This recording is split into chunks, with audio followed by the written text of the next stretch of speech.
Welcome to Cinema Makeup School's Talking Shop and SFX podcast. I am Kim Lonning here with Andy Schoneberg. Yes, our Somewhere.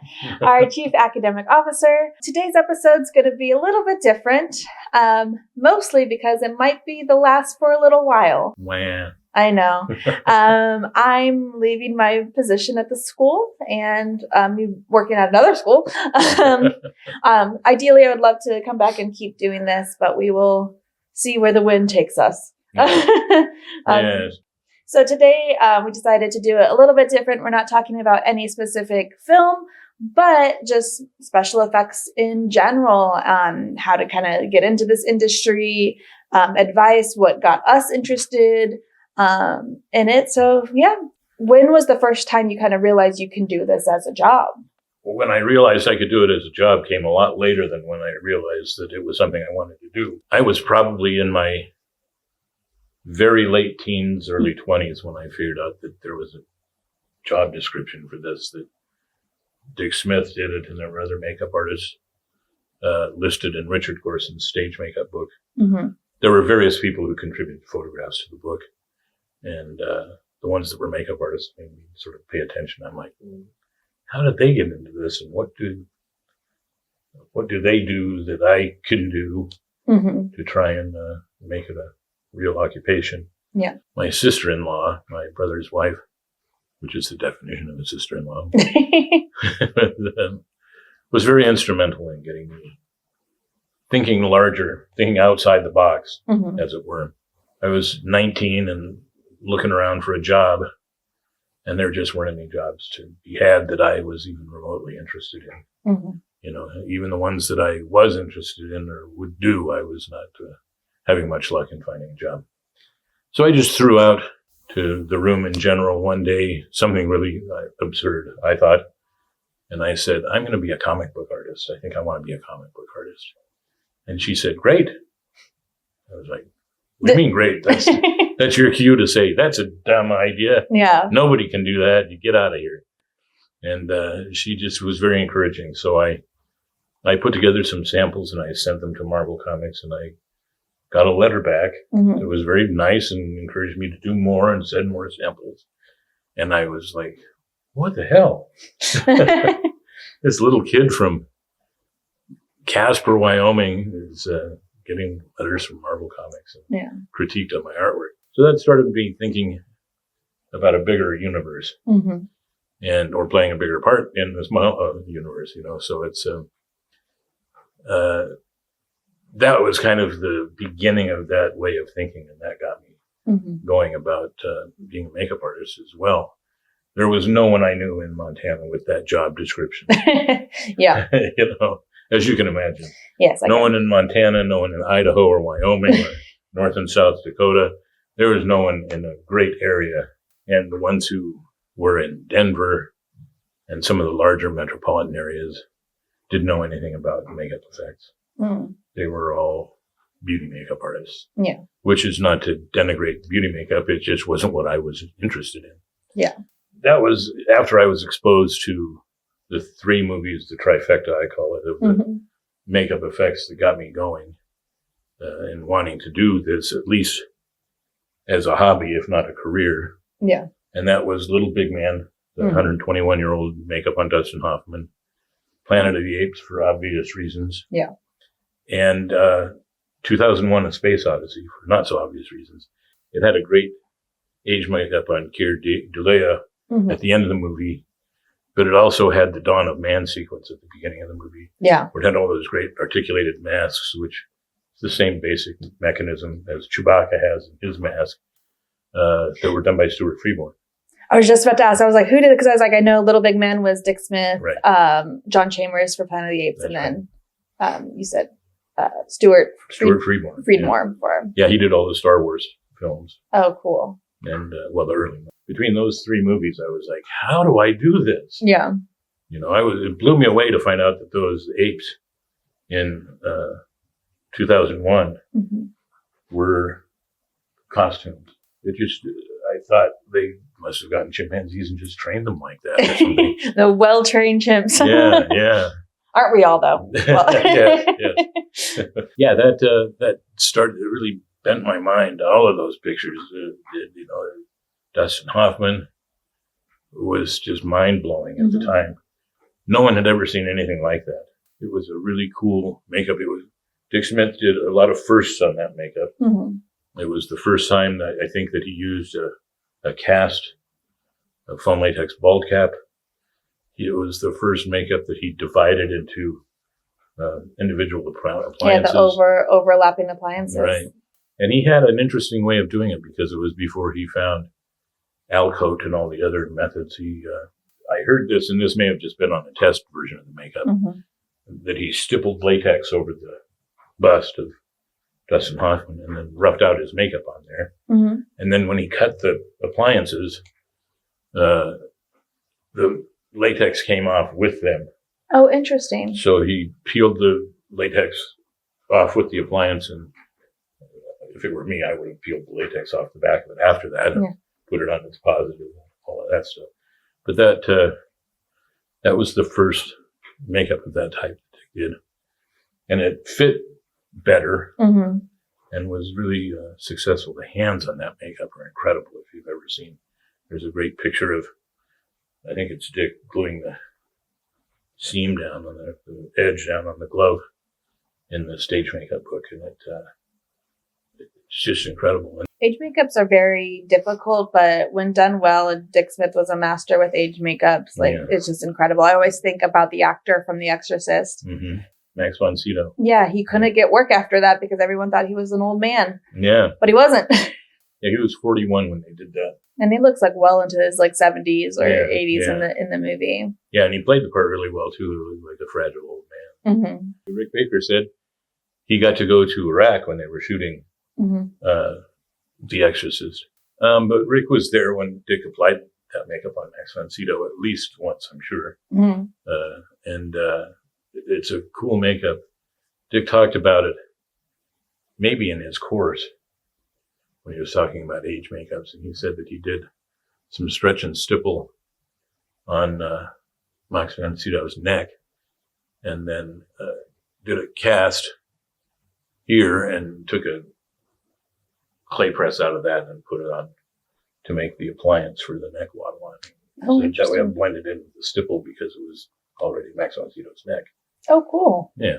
Interesting. What I love about makeup effects and the respect I have for people who, stick with it, unlike me, is you really are just becoming mad scientists. And I love, it makes you really think outside the box. And Dick Smith was one who was just really always pushing the boundary of what can be done. There's a lot of problem solving that goes along with the job. And it's just such a prevalent part of the job. I think there's part of being a 13-year-old kid and sleuthing out mysteries of the lab and all of that stuff that sort of go together. When I was a kid, so unlike most people that go here, I hated horror movies because I was so scared of horror movies when I was a kid. I was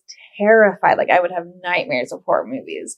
And then there was one movie that really stuck with me. But I was there's something about it. It's so cool, which was 13 Ghosts, which was a K&B project because what I liked about that, because there's one character in particular, the Jackal, that I had nightmares about. But on the VHS tape, if you fast forward past the credits, they had a whole featurette about all the different makeups because each ghost had a very different look. They talked about the making of it and how long it took to do the makeups and stuff. And I was like, that's so cool. That's really, so that was my first inkling. Oh, this is what people do. Right. And for me, I was oh, I'm not so scared of monsters anymore because now I know how to make the monsters. And that was always my joke of why I got into makeup effects is if I make the monster, it's not scary to me. And then I went back and watched a lot more horror films that I used to watch like this. Now I watch it with a much greater appreciation of the work that gets put into it. And that's usually what I critique me and my husband, we watch a lot of movies, particularly a lot of horror movies, because he's a horror writer. He loves horror. Yeah. And he's like, what do you think about the movie? I was like, it's all right. But this effect, and like, I would just like kind of like go into it. Cause I'm like that, like, I think it's just so cool. And, I've loved like actually seeing a practical effect in the film now. Yeah. Well, two movies that scared the hell out of me because I couldn't figure out how the effects were done. Mm-hmm. And that's the breaking point for me. It's like, I'll go to a schlocky horror film and watch it and go, oh, geez, shitty effects, but it's a fun movie. Yeah. I get the rug pulled out from under me when I see a movie that is done very successfully and I can't figure out how the effects were done. Ooh. That makes them more real. If you can't figure it out, you're like, oh, fuck. It was magic. Yeah. They really did that thing. Yeah. And that's the first movie that did that to me was The Exorcist. Mm-hmm. Because I expected it to be like a Hammer film. And it's nothing like a Hammer film. Yeah. I can't watch that movie. Yeah. I stayed awake for 2 days after I saw that film. Yeah. I had this plan. And if it had been a schlocky horror film, I would have done it. Yeah. It was playing at the theater in Billings, Montana called the World Theater. It was downtown. It was kind of off in a little corner of downtown. Mm-hmm. And I thought, this would be great. I'll go see it. And at the end of the movie, I'll just drop down on all fours on my way out of the theater, and I'll just start barking. And I'll leave the theater barking like a dog on all fours. Yeah. I was close to doing it. Mm-hmm. And I thought, if I do that, I'm never going to stop being a dog. So I psyched myself out and didn't do it. But it was a funny idea, I thought. The first time I watched The Exorcist, I didn't watch The Exorcist. Yeah. So they put it on, and I was like a kid. I probably should not have been in the room at all. Yeah. Because I was probably like 6, 7. No, that's pretty young. Probably shouldn't be watching The Exorcist. Yeah. But they put it on New Year's Eve. I was at my parents' friend's house, and like everyone was watching it. And they put it on, and like the first like 10 minutes, I like ran out of the room. And so I stayed out of the room that they were watching it. But I heard the entire movie, and just the sound of that movie like stuck with me, and I had nightmares. I didn't watch it until I was 19. Yeah, the music from it used to freak me out. Yeah. In the car driving. That song got played on the radio when the movie was in theaters, and it just was something where you'd be driving along and I didn't let my kids see it until they were in their teens. Yeah. I think that's a better choice than 7. They laughed all the way through it. Yeah. It was just so absurd to them that they just laughed the entire way through it. How did that make you feel? Of like something? I was offended. Yeah. Something that freaked you out so much, and they're just sitting there laughing. Yeah. The movie that really devastated me when I was 16 was Child's Play to them. And off that topic, what was the second movie that kind of threw you off? The second one was American Werewolf in London. Oh, okay. Yes. And I have a friend, Bill Sturgeon, who used to work for Rick. Mm-hmm. And he said, when Rick saw the screening, he came back to the lab, and they're all like, well, how is it? How is it? And he said, guys, it's not scary and it's not funny. Mm. And they're just down in the dumps from it. And I guess you have a different perspective on things when you've done them. But I couldn't figure out for the life of me how the change-o heads were done. Yeah. I didn't recognize them as fake heads with mechanics in them. Mm-hmm. I had no idea what they could possibly be. Yeah. How they shot those frames of film. It was just so well conceived. Yeah. That I just went, well, it's got to be real. Yeah. Well, and for those listening that maybe haven't seen American Werewolf in London, and kind of The Howling, because they were released right near each other. That's a whole other controversy we don't need to get into. Right. But it's an in-camera practical effect of a man turning into a werewolf. Yeah, the transformation it's the centerpiece of each of those films. They each have transformations in them, and the transformations are very different. Mm-hmm. And I find over the years, people that I've talked to, they're either a howling nut or an American Werewolf nut. In my sort of straw poll research, it depends on which movie they saw first. If they saw American Werewolf first, It's American Werewolf. American Werewolf all the way. If they saw The Howling first, Howling all the way. And you can't sway either camp. Going back to your kind of upbringing and doing art in Montana and Wyoming and up there, because I'm sure there's a lot of people in small towns everywhere that like want to do this. What were the things that you did over there that helped you when you moved to Los Angeles? I was about 20 when I decided I really was serious about getting into makeup effects. Mm-hmm. And I thought, I can't just go down there knowing nothing. I've got to learn how to do stuff. So I started taking a very serious, mindful approach to the projects that I was doing and getting more projects to do. Mm-hmm. I did a lot of community theater in Billings. First role I got cast in was this old professor in Our Town. Mm-hmm. Our Town was the first play that I did in theater in high school. Well, I did Our Town in high school, and I played Doc Gibbs. Yeah. But then I did Our Town with the community theater adults, and suddenly I was the professor because this one guy dropped out. And my friend Christine knew that I was interested in getting involved in theater because I had asked her how I got involved. Mm-hmm. And when this guy dropped out, she just grabbed me at work one day and went, "You want to be the professor in Our Town?" I said, "Sure." She goes, "Let's be at the theater tonight." Mm-hmm. So that was fun because I got to do a character makeup on myself. Mm-hmm. So I got to revisit that. But then I sort of formed this friendship with one of the local directors, a guy named Skip Lundby, who has since passed away, who was really great he said, "You want to do Dracula?" "Sure, I'll do Dracula." He said, "We got a Halloween show we're going to do for this dinner theater outside of town." Okay, cool. So then every Halloween after that, we did Dr. Jekyll and Mr. Hyde, we did Frankenstein, we did all the sort of classic horror plays, and I got to do the makeup on all of those. I did a fun, just prosthetic makeup for Frankenstein. I did props mostly for Dracula and teeth. Yeah. I did teeth and like an exploding cross and some other stuff that my friend Gerald helped build.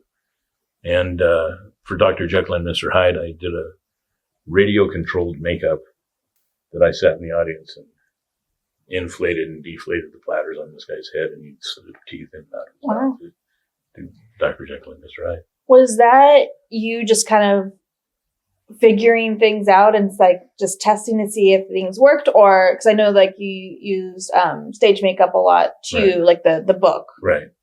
What other resources did you have to try to figure these things out? Nothing. Not at first.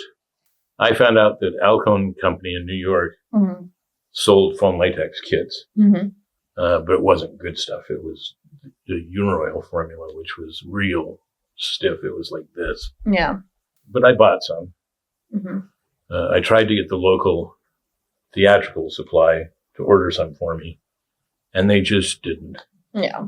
So after a couple of years of pleading with them for that, I thought, well, I'll just call Alcone and see what I have to do to get some. Yeah. I thought you had to be a business or a school or something to buy from them, but it turned out they're more than happy to sell you stuff. They'll take your money for sure. Yeah. Who knew that they would just sell to the general public? Yeah. I do this thing, I still do it to this day, where I do all the steps to do whatever I'm doing really fast and with really shitty sculptures and results. Yeah. Because I want to learn the procedure first. So I don't care too much about the final product.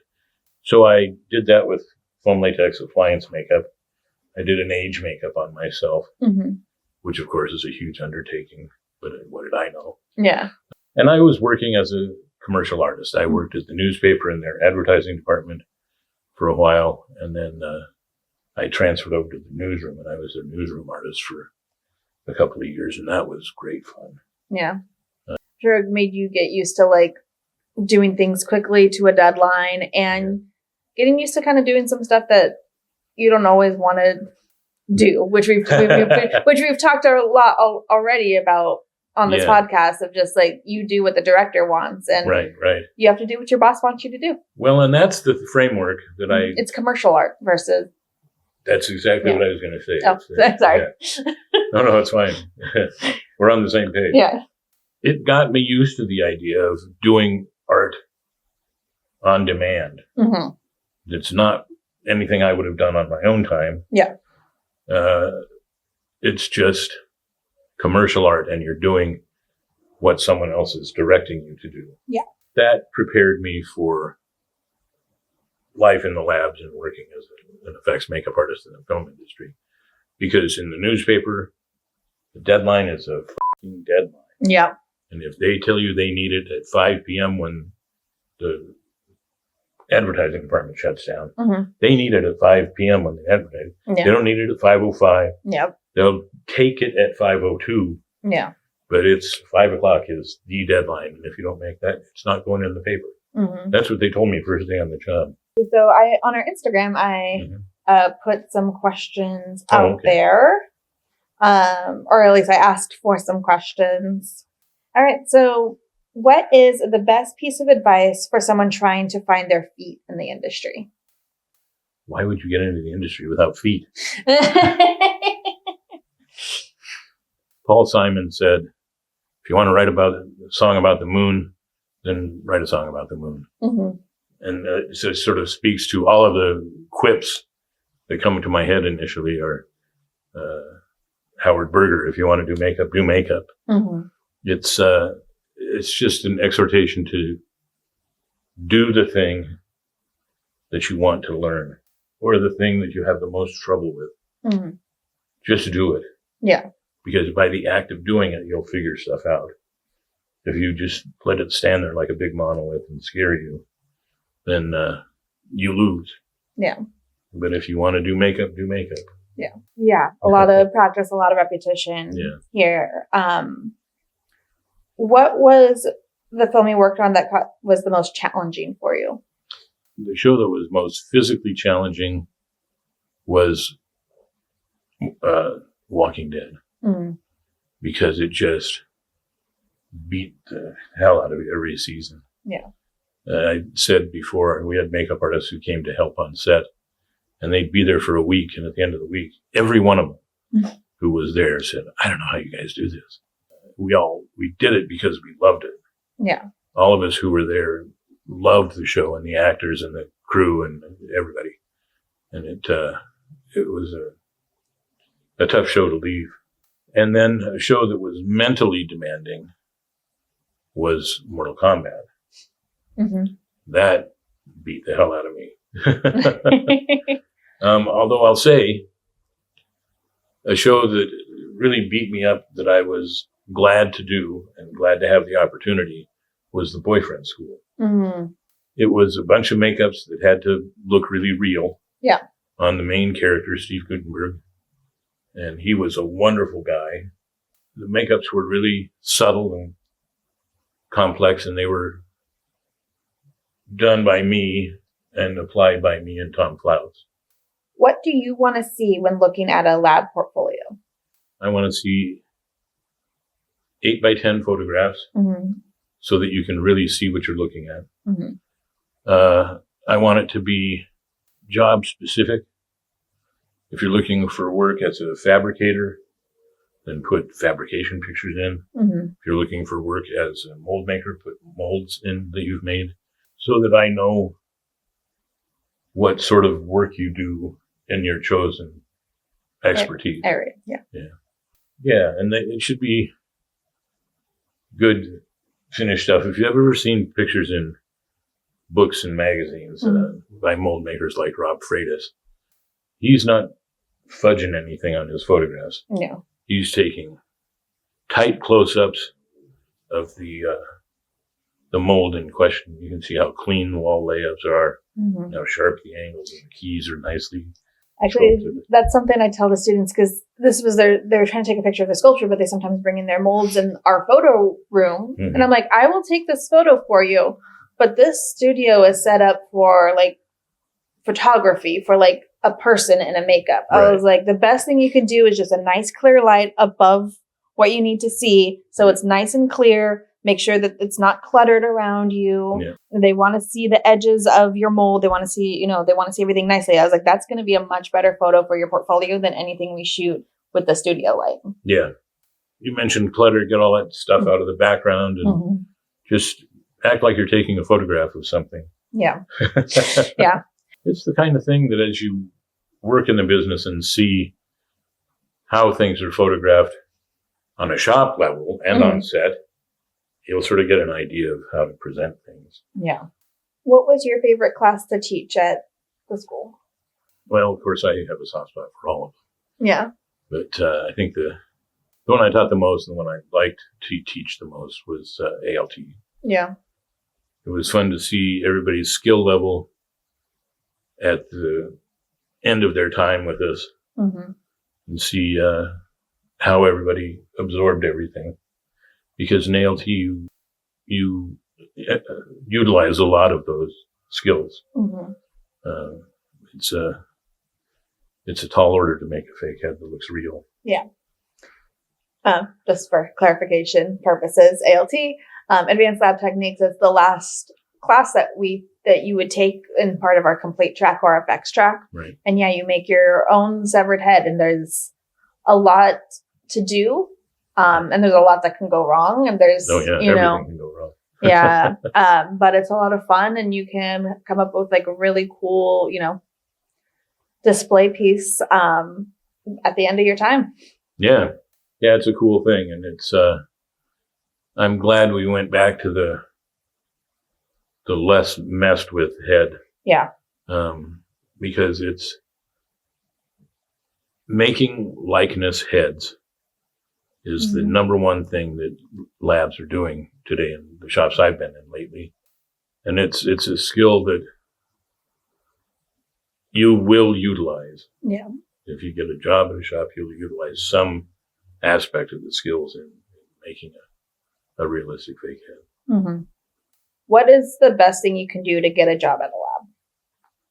Well, there are no guarantees, it's different lab supervisors are looking for different things on different days. Yeah. It might be that you go in there, and I think I've actually seen this where someone walks in and the shop supervisor goes, "Can you punch hair?" "No, I'm a mold maker." "Oh, get out." I don't need mold makers. Yeah. It helps to be versatile. Mm-hmm. It helps a lot to be versatile. Let me tell you a little story of a young makeup artist from Montana. Oh, yes. And how he trained to get into the business. See, it's a good transition. There we go. Yeah. I love the segue. So I told you that when I was in my early 20s, I decided I wanted to do this for a living. And I started doing the makeups that I did for local theatrical productions with a different mindset. It was, what do I need to learn to make this better? Everything was done with an eye toward making it better. And really cataloging the lessons that I learned. So I did things like an old age makeup on an actress who was playing one of the leads in Arsenic and Old Lace. And then, of course, the director also wanted me to be in the show, which made it, he said, that way you come out here, you have to come out anyway to do the makeup. So you might as well do something while you're here. Okay. You're like, sure. Yeah. But I kept very careful photographic records of all of that for my portfolio. Take pictures of everything for your portfolio. And it was nice doing theater stuff because you had a nice background to put the makeup in, the set, and you could have the lights turned on via the lighting guy, or who in this case was the director. Yeah, so there was the old age makeup. I did a Boris Karloff likeness makeup for the same play.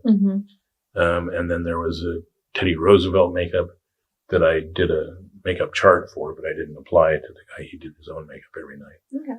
And I kept track of all of those things. And that was to build my skills at designing makeups Mhm. and then how to train someone to do their own makeup, etc. So it was learning all of those kinds of things.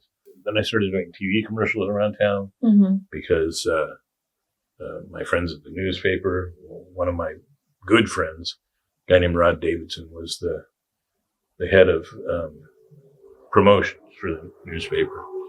So he said, "Hey, I think I want to have you in a commercial for the newspaper." Mm-hmm. All right. So I said, "Can I do a makeup for it?" He goes, "Do whatever you want." Yeah. So he was great.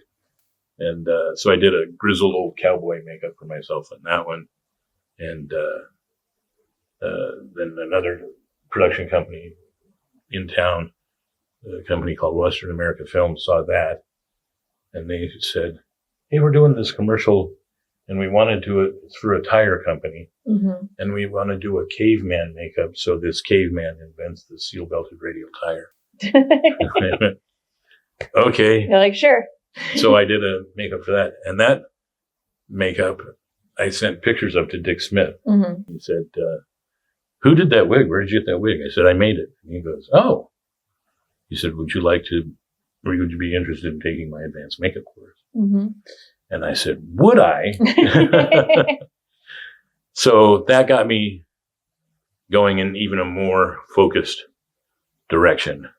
Then aside from those things, I did a puppet that was based on I based things on characters from novels as much as I could. Yeah. So that I could have a source of inspiration to draw from and be able to get my brain used to interpreting things. Yeah. So I did the puppet head makeup and a gorilla suit and some other stuff just to practice and very specific goals. I learned how to punch hair and ventilate. I just prepared for things that I might need to know. I had a rule of thumb up in Montana when I first started in the business that I wouldn't do anything to an actor that I hadn't done on myself. Mm-hmm. And when I moved out here, I found out that I didn't need to know all of that stuff. But it was good that I did, because the thing that I think helped me move up the ladder fairly quickly here was that I knew all of those steps. Yeah. I had run my own shop. I had built the stuff all the way from the design through the final product, mm-hmm. and worked it and executed it. I did some work on a student film that a friend of mine was doing. I would take anything just to practice. I designed a haunted house for a children's theater that I worked with. That was their big fundraiser every year, was their haunted house. Mm-hmm. So it just was,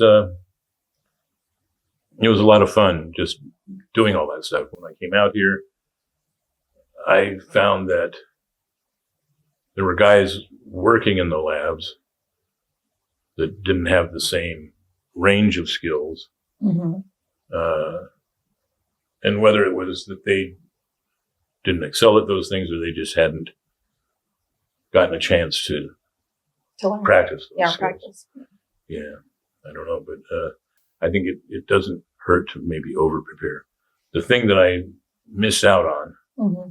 that I think would have made a big difference for me personally in my career, I think it would have been to my advantage to come to cinema makeup school, for instance, and take classes in beauty and avant-garde fashion and all of that stuff. Mm-hmm.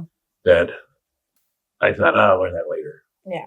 We actually have those conversations a lot. Well, Jackie more so, like our admissions officer more so than anyone else. Mm-hmm. Because they're like, I'm only interested in doing makeup effects. And I'm like, but you really need like sometimes that beauty basics, especially because like a lot of beauty is a lot of color theory. Yeah. Which is exceedingly important when you move on to makeup effects. And that's kind of like how we've built our programs here, so that they all just kind of like build onto each other. Yeah, and I like that about the way the programs are structured. It's good that you can very consciously carry information from one to the next, mm-hmm. and it builds up your skills. Yeah, I think it's a mistake both ways. It's a mistake to say you only want to do makeup effects, and it's a mistake to say you only want to do beauty. Mm-hmm. Because there are makeup effects that happen within the beauty world, mm-hmm. and there are beauty effects that happen within the effects world. Well, actually, what I really like, one of our lovely beauty instructors, when we do advanced beauty theory, one of the assignments is extreme beauty. And she says, make sure you're mixing things that you've learned from your character class or your effects class, and mix it with beauty and see how you can really combine that and to make it a really interesting, really avant-garde look. Like it's still a beauty look. It's still a high fashion look, but a lot of students are bringing in prosthetics. They're doing bald caps. They're doing sometimes, we did one look, it wasn't this assignment, it was another assignment where they did a half old age makeup and then a half beauty makeup all in black and white because it was based off whatever happened to Baby Jane. Oh, yeah. And so they did a makeup that was inspired by whatever, and they did a half makeup that was an old age makeup and the half that was beautiful, beauty based. And yeah, it was mixing their stuff that they learned in their character class and in their beauty classes. Yeah. So I think that's a really great way to kind of combine all the skills. And it doesn't hurt to know how to do an extreme monster makeup with no prosthetics. Yeah. I mean, there's stuff Rick Baker's done on himself that is mind-blowing. Yes. You look at it, there have to be appliances on it. No appliances. Yeah. Well, even if you look back, way back in the day, Lon Chaney Jr., those were all theatrical techniques. There really wasn't prosthetics and stuff used. Right. I mean, to be fair, some of the stuff he did was dangerous and would not recommend, putting lines into your eyes and dragging them down, changing your face in that way. But there's still a lot that he was able to achieve with highlight and shadow, which are fundamentals from beauty. Yeah, and he had, which is another thing that people should pay attention to and learn, he had the benefit of working on black and white productions because there was no color film in those days. And you can get away with a lot of highlight and shadow in black and white. Yeah. So you are in Montana doing these commercials. You reached out to Dick Smith about, and he asked you to join his class. Was that about when you moved down to Los Angeles? Pretty close, yeah. I moved to LA in 1986, and it was just the Wild West out here. Yeah. Anything went. If a producer came to your lab and said, "Can you build us a 8-story monster that moves fluidly?" Sure. You betcha. It'll cost a lot of money because we'll have to figure it out. Yeah. I feel like in the 80s, at least from what I've seen and heard, I wasn't born yet. There was a lot of makeup effect shops. And then now there's just a few big ones. I mean, there's still a garage shop and small shops here and there. Do you think that was the difference between the people that lasted? Because they started in the 80s and they've lasted till now, 2025. Is it just because they were able to really get things to set that looked well within a budget? Well, I think it goes back to just basic business practices. You want to have a company that has a good reputation and has a reason to have a good reputation. And you're going to run it a certain way, Do you think that just kind of develops over time? Yeah.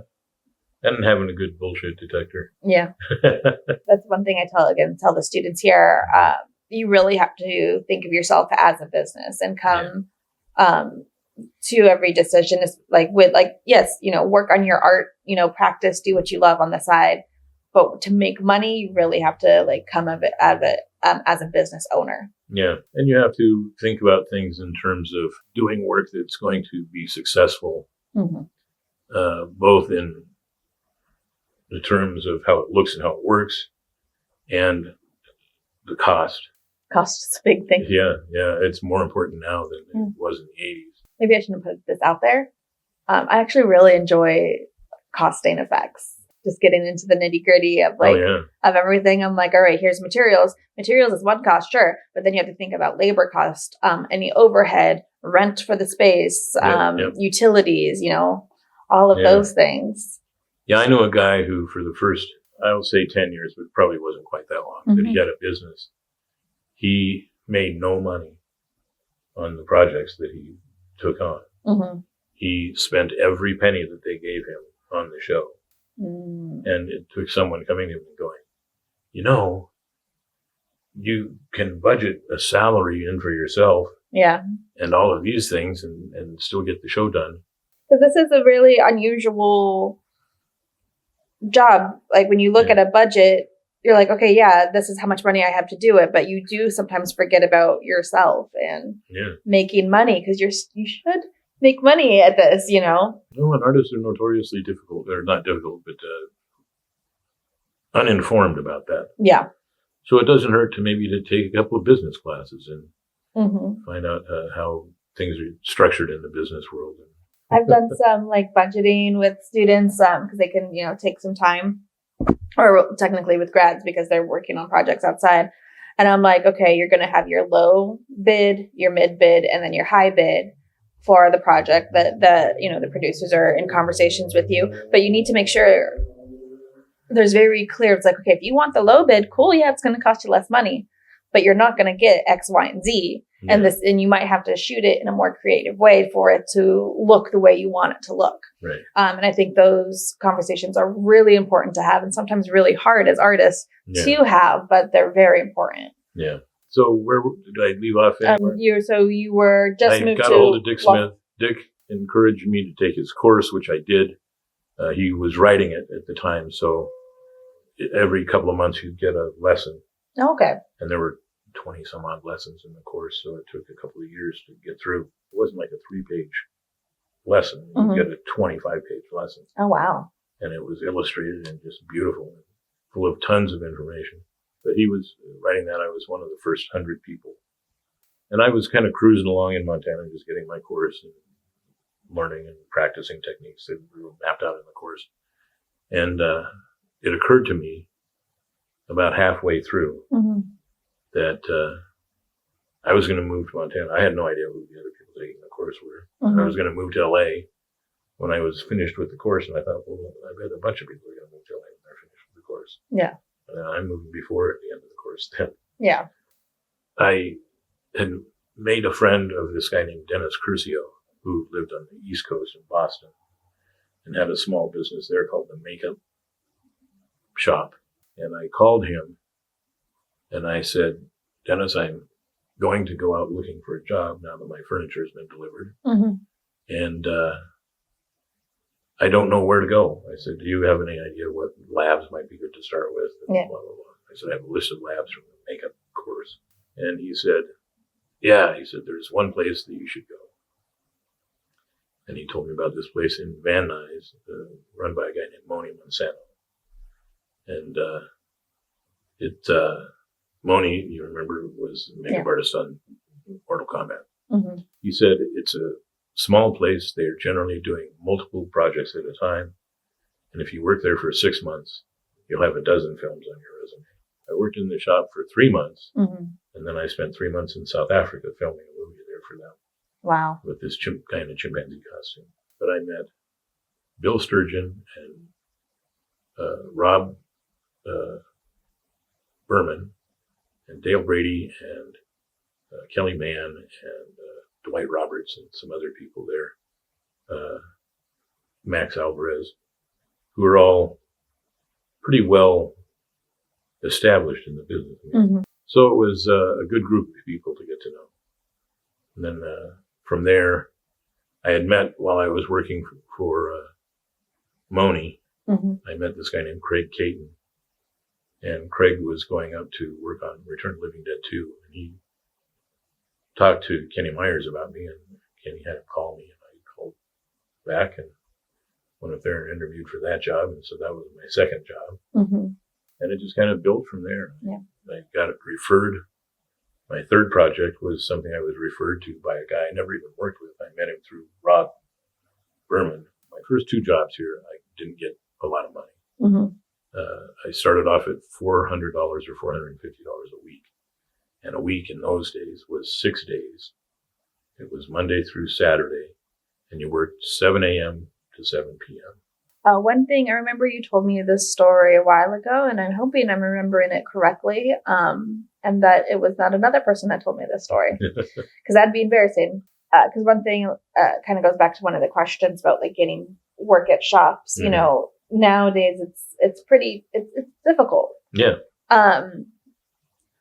You said when you called Stan Winston's shop, he said, call me back next Tuesday or next Wednesday or whatever. Right. Call me back next week. And then when you did, he's like, all right, come in. Yeah. And Yeah, he did that on purpose. I found out that was a thing Stan did. Yeah. He just, he made you work a little harder for it. And the people who called back, he knew were serious. Yeah. And if you didn't call back, then it's a good vetting process. Yeah. But that was also back in the day when you called Stan Winston Studios, Stan answered the phone. Yeah, that's not going to happen now. Yeah. Well, no, for several reasons. Well, no, I mean, in general. Yeah. I tell the students my experience because there was a shop I wanted to work at, and I would reach out to them, and they're like, okay, we're not hiring right now. No problem. 2 months go by. I'm like, hey, here's what I've been working on since I last reached out, because I was still always practicing. It's important to always keep working on your skills. They're like, hey, we're not hiring right now. I was like, no problem. Yeah. Another month came by, and they reached out to me, and they're like, hey, want to come in for an interview. And it's because, I mean, they remembered me. I kept my name in front of their face. Like, you don't want to bug them, but, you know, respectful, professional amount. And you want to show that you're still working, you know, it's like, hey, these things that I showed you, you know, 6 months ago, are still my portfolio. No, like, what have you been doing for the last 6 months? Yeah. Yeah. It's true. Yeah. They want to see stuff that's current in your portfolio. Is there anything else you would like to talk about your experience? Any major lessons learned that people can gain some wisdom from? I know we've kind of talked like more specifics with each film. Yeah. No, just don't misrepresent yourself. Be polite and knowledgeable, and you'll work forever. Yep. And I mean, that goes back to the things that we've already said. And actually, I just remembered something that popped into my brain because that's how my brain works.